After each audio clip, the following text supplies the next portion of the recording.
नमस्ते friends, आज आपण तांदळाच्या पिठापासून पापड बनवतोय। हे पापड बनवायला जितके सोपे आहेत तितके चवीला अगदी खुसखुशीत असे बनवून तयार होतात। खूप जास्त मेहनत न घेता अगदी अचूक प्रमाणामध्ये सोप्या पद्धतीने अगदी पहिल्याच प्रयत्नामध्ये कोणालाही जमतील इतके सोपे पापड आज आपण बनवणार आहोत। रेसिपी आवडली तर लाईक शेअर नक्की करा। त्याचबरोबर तुम्ही जर चॅनलवर नवीन असाल आणि पहिल्यांदाच माझे व्हिडिओ पाहत असाल तर चॅनलला सबस्क्राइब करायला विसरू नका। चला तर मग फ्रेंड्स, पटकन वेळ न घालवता रेसिपीला सुरुवात करूयात। सर्वात पहिल्यांदा इथे आपण ज्या भांड्यामध्ये हे पीठ शिजवणार आहोत ना, तर ते भांडं मी इथे घेतलेलं आहे आणि अशी कढई घ्या किंवा पातेलं घ्या, जाड तळाचं असावं शक्यतो आणि पसरट असावं। आता इथे मी एका पातेल्याने मोजून तांदळाचं पीठ घेतलेलं आहे। आता हे पीठ मी घरीच तयार केलेलं आहे। तांदूळ स्वच्छ धुवून घरातच फॅन खाली वाळवले आणि त्यानंतर याचं पीठ गिरणीतून दळून आणलेलं आहे। ज्या भांड्याने किंवा वाटीने पातेल्याने तुम्ही हे पीठ मोजताय तितकंच आपल्याला 4 भांडे पाणी घ्यायचं आहे। अगदीच अचूक प्रमाण आहे। त्यानंतर अर्धा चमचा पापडखार घालायचा आहे। पापडखार घातल्यामुळे पापड खुसखुशीत बनून तयार होतात। त्यानंतर 1 चमचा यामध्ये मीठ घालायचं आहे। 1 चमचा मीठ हे अगदी परफेक्ट प्रमाण आहे एका पातेल्याच्या पिठासाठी। त्यानंतर आता विस्करच्या मदतीने हे पीठ आणि पाणी पूर्णपणे एकजीव करायचं आहे।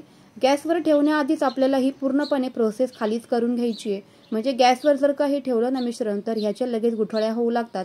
त्यामुळेच ही टिप्स लक्षात ठेवायची आणि खालीच आपल्याला हे पूर्ण मिश्रण असं एकजीव करून घ्यायचंय। पिठामध्ये जर का काही लम्स असतील तर त्या काढून घ्यायच्या आहेत।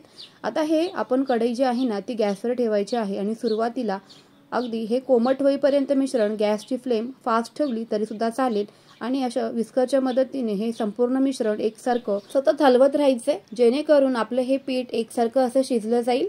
सतत असं हलवल्यामुळे काय होतं ना की या पिठामध्ये गुठळ्या होत नाहीत किंवा गाठी होत नाहीत। त्यामुळे ही प्रोसेस मात्र तुम्ही लक्षात ठेवायची आहे। आणि गॅसवर ठेवल्यानंतर म्हणजे हे पीठ शिजायला लागल्यापासून ते पुढे 20 मिनिटं आपल्याला पूर्णपणे हे पीठ शिजवून घ्यायचंय। तर हे टायमिंग अगदी परफेक्ट आहे आणि ह्या टायमिंग पर्यंतच आपल्याला पीठ शिजवायचंय, त्यापेक्षा जास्त पीठ शिजवायचं नाही। झाकण ठेवून पूर्णपणे वाफेवर हे पीठ मध्ये मध्ये 2 ते 3 वेळा चेक करत शिजवून घ्यायचंय। तांदळाचं पीठ शिजवण्याचं हे खूपच सोपी पद्धत आहे। यामुळे काय होतं ना, पिठामध्ये कुठल्याच प्रकारच्या गाठी राहत नाही आणि मस्त असं आपलं स्मूथ असं हे पीठ बनून तयार होतं। तांदळाचं हे शिजवलेलं पीठ पूर्णपणे थंड करून घ्यायचंय आणि त्यानंतर आपण पुढची प्रोसेस करूया। हे पापड बनवण्यासाठी इथे मी एक दुधाची पिशवी घेतलेली आहे। तुम्ही सुद्धा अशी एखादी पिशवी घ्या किंवा पाइपिंग बॅग असेल तर उत्तमच। तर अशा प्रकारची इथे आपल्याला पिशवी वापरायची आहे आणि त्यामध्ये हे सर्वच मिश्रण असं घालून घ्यायचं आहे। हे मिश्रण आपण थंड करून वापरल्यामुळे पिशवीचा इथे वापर करायला काहीच हरकत नाहीये। आता हे जितकं मावेल तितकं पीठ यामध्ये मी घालून घेतलेलं आहे। उरलेले पीठ झाकून ठेवायचे म्हणजे ते सुकणार नाही। आता ही जी आपण पिशवी घेतली ना तर ती वरच्या बाजूने अशा पद्धतीने बंद करून घ्यायची, म्हणजे यामधून पीठ बाहेर येणार नाही। आणि खालच्या बाजूने कैचीच्या मदतीने अगदी छोटंसं आपल्याला छिद्र करून घ्यायचंय, म्हणजे त्यामध्ये तशी आपण मेहंदी काढतो ना, मेहंदी तर खूप बारीक असते पण मेहंदीपेक्षाही थोडंसं मोठं असं आपल्याला इथे छिद्र करून घ्यायचंय। तुम्ही याचा आकार सुद्धा एका ताटलीवरती असं चेक करून घेऊ शकता की तुम्हाला जाड किंवा पातळ हे पापड बनवायचे आहेत। शक्यतो पातळ न बनवता जाडसर असेच हे पापड बनवावेत, म्हणजे सुकल्यानंतर हे खूपच बारीक होतात आणि याचे मग तुकडे पडू लागतात। त्यामुळे शक्यतो ही महत्त्वाची टिप्स आहे की हे पापड बनवताना जाडच तार धरायची आहे। परफेक्ट अगदी याच पद्धतीने खूप सोपी आणि झटपट पद्धत आहे आणि लहान मुलांना तर असे आकार बघितले ना की पापड कधी खातोय आणि कधी संपवतोय असंच होतं। पापडाचं पीठ शिजवणं तर अगदी सोपी पद्धत आहे आणि त्याचबरोबर पापड घालणं सुद्धा खूप सोपी पद्धत आहे। आता हे पहिल्या दिवशी मी माझ्या गॅलरीमध्ये फॅन खालीच हे पापड सुकवले आणि त्यानंतर मात्र फॅन खालीच हे पापड वाळलेले आहेत। त्यांना उन्हाची सुद्धा अजिबात आवश्यकता लागलेली नाहीये, कारण हे पापड बनल्यानंतर पातळ असेच बनून तयार होतात। पण तुम्ही जर का जास्त क्वांटिटीमध्ये हे पापड बनवत असाल तर मात्र 1 ते 1.5 तास आवश्यक ऊन द्या, कारण हे मग 1 ते 2 वर्ष आरामशीर पापड टिकण्यास मदत होते।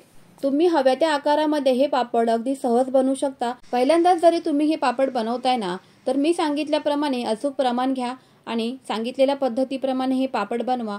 अगदी पहिल्याच प्रयत्नामध्ये तुमचे हे पापड अगदी मस्त बनवून तयार होतील। फक्त लक्षात ठेवायची गोष्ट मात्र एवढीच की हे पापड घालताना तार मात्र जाडच धरावी। अगदी सेम पद्धतीने इथे मी सर्वच पापड बनवून घेतलेले आहेत। पापड सुकतायत नाही सुकतायत तोपर्यंत इथे मुलांना घाई झाली होती की आई हे पापड कधी तळायचे आणि मला कधी खायला देते। अगदीच मुलांच्या आवडीचे शेप तुम्ही यामध्ये घेऊ शकता, स्टार किंवा ट्रायंगल मध्ये, सर्कल मध्ये, जिलेबी शेप मध्ये। फक्त पापडांची तार मात्र जाड धरावी, म्हणजे सुकल्यानंतर याचे तुकडे पडणार नाहीत।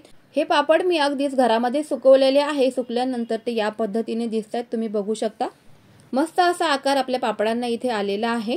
तांदळाचे पापड बनवण्याची ही खूपच सोपी आणि अगदी उत्तम पद्धत आहे। या पद्धतीने तुम्ही एकदा पापड नक्कीच बनवून बघा।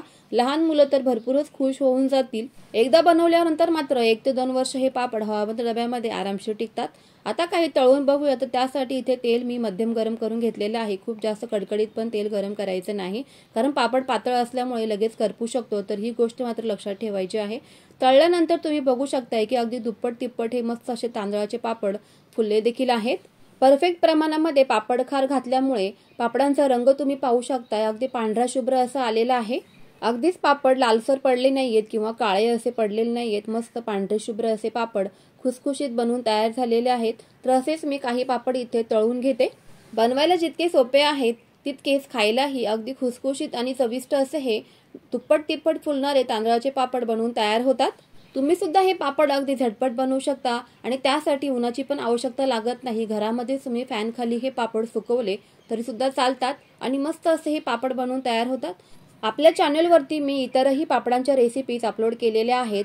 जर का तुम्ही त्या पाहिल्या नसतील तर मी डिस्क्रिप्शन बॉक्समध्ये लिंक देत आहे, तर ते नक्की जाऊन बघा। अगदी सोप्या पद्धतीने आणि मस्त झटपट आणि पटकन असे होणारे पापड 1 ते 2 वर्ष टिकणारे असे मी बनवलेले आहे, तर तुम्ही नक्की जाऊन बघा। हे पापड बनवल्यानंतर मात्र कमेंट्स करायला विसरू नका।